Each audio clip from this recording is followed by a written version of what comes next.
हो, उसके रथ को कोई हिलाने वाला नहीं है साथियों। अब कन्हैया की नारायणी सेना है, जिनके बूते पर ये जान लीजिए ये रण को जीतने की तैयारी कर रहा हूं साथियों।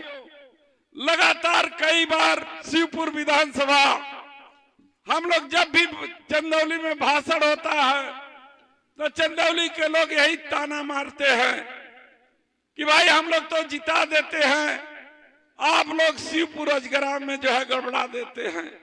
मैं इस भरी जनसभा में वादा करता हूं कि शिवपुर विधानसभा से भारी बहुमत से हम लोग जीत करके आगे बढ़ेंगे साथियों।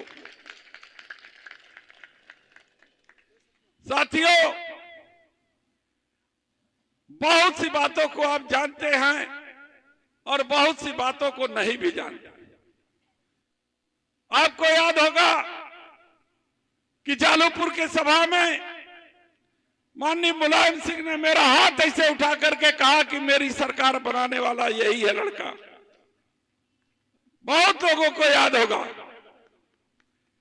कुछ दिन पहले राष्ट्रीय अध्यक्ष माननीय अखिलेश यादव जी हमारे घर पे आए और एक तस्वीर देखे हमारा नेताजी का और उस समय के तत्कालीन राज्यपाल का। देख करके भावुक हो गए। कहे वीरेंद्र जी, तो मुझे तो जो है वो दिन याद आ गया।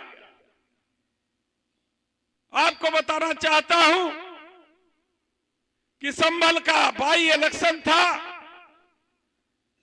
देश में अटल बिहारी जी की भाजपा की सरकार थी, उत्तर प्रदेश में कल्याण की सरकार थी। नेताजी हमारे बाई इलेक्शन माने लड़ रहे थे, संभल से चुनाव पर्चा भरे थे। उन लोगों ने डीपी यादव जैसे बाहुबली को नेताजी के खिलाफ पर्चा भरवाया था भाजपा वालों ने। रात को 11 बजे नेताजी का मेरे पास फोन आया और नेताजी ने कहा मिल सकते हो। हम कह रहे हम आपके समाजवादी शिष्य हैं, आप बुलाइए, मैं तो तुरंत आता हूं। गाड़ी नहीं थी, ड्राइवर नहीं था, गाड़ी थी। मैं खुद अपनी गैर सरकारी गाड़ी चला करके नेताजी के पास गया। वो बुलाए, चाय मंगवाए, बोले कि हमारे लिए क्या कर सकते हो। हम कहे आप बताइए। कहे एक दिन के लिए सरकार गिरा दो। हम कहे सरकार कल गिर जाएगी, आप बता दीजिए। और आपको याद होगा कि जगदम्बिका पाल एक दिन के लिए मुख्यमंत्री बने थे, याद है कि नहीं। और सारे संभल के जितना जो है बूथ था, सब बूथ पर सीआरपी लगी थी। 4-4 तो एसएलआर लगे थे। उत्तर प्रदेश की पुलिस हर यादव के गांव में लगी थी। एक भी यादव निकल के वोट न डालने पाए। और एक दिन के लिए वो सरकार हमने गिराई और केवल एक आर्डर पास हुआ। पूरे एक मुख्यमंत्री, एक दिन, एक आर्डर कि सारे जितने फोर्स लगे हैं संभल में वो हटा लिए जाए। और वो सारे फोर्स एक दिन में हट गए और चुनाव हुआ, नेताजी जीत गए।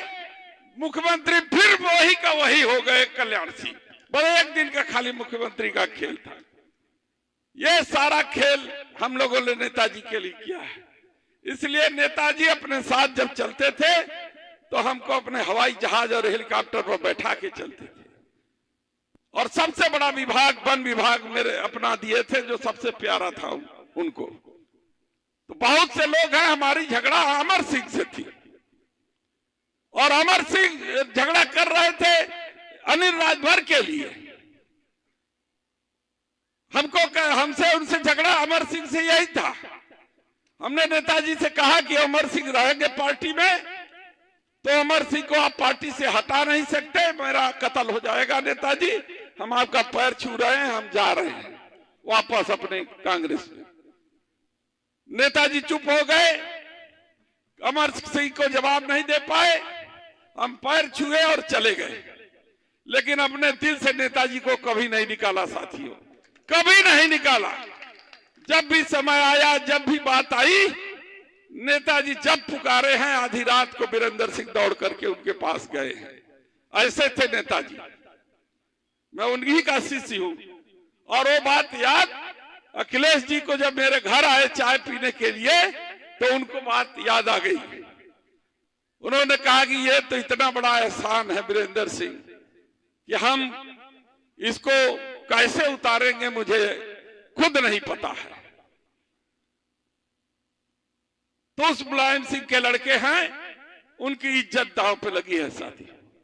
हम 14 हारे, हम 17 हारे, हम 19 हारे, हम 22 हारे। ये चुनाव अस्तित्व का चुनाव है साथियों, एक वीरेंद्र सिंह के जीतने हारने का चुनाव नहीं है। लेकिन ये भरी सभा में मैं आपको बता देना चाहता हूं कि जिस दिन आप 35 सीट जिता करके उत्तर प्रदेश में भेज दीजिए, उस दिन वीरेंद्र सिंह का खेला देखिए, अपने नेता को प्रधानमंत्री बना देगा। तब अपने नेता का खेल देखिएगा कि कैसे मैं जो है माननीय अखिलेश जी को देश का प्रधानमंत्री बनाता हूं। आप सभी जानते हैं कि मैं रोज मुख्यमंत्री बनाता था, रोज बिगाड़ता था। तो इसलिए साथियों, बहुत से लोग आपके बीच में बहुत सी बातें लेके आएंगे, लेकिन सवाल वीरेंद्र सिंह का नहीं है, सवाल समाजवादी झंडे का है। आप झंडे को ऊंचा रखना चाहते हैं या नहीं? हाथ उठा के कहिए, झंडे को ऊंचा रखना चाहते हैं तो कसम खाइए कि चाहे प्रत्याशी कोई भी हो, हम इस समाजवादी झंडे के निशान साइकिल पर वोट दे करके हम करेंगे जो है साथियों। इन्हीं चंद शब्दों के साथ सभी बुजुर्गों का जो है नमन करके उनका पैर छू के आशीर्वाद चाहता हूं और सबका आशीर्वाद मांगता हूं। अपने साथियों को नमस्कार, आयोजकों को धन्यवाद, और यहाँ जो गायक गायिका हैं उनसे भी क्षमा चाहता हूं कि उनका मैंने समय ले लिया। सभी नमस्कार, सभी साथियों को बहुत बहुत धन्यवाद। जय बजरंग बली। धन्यवाद।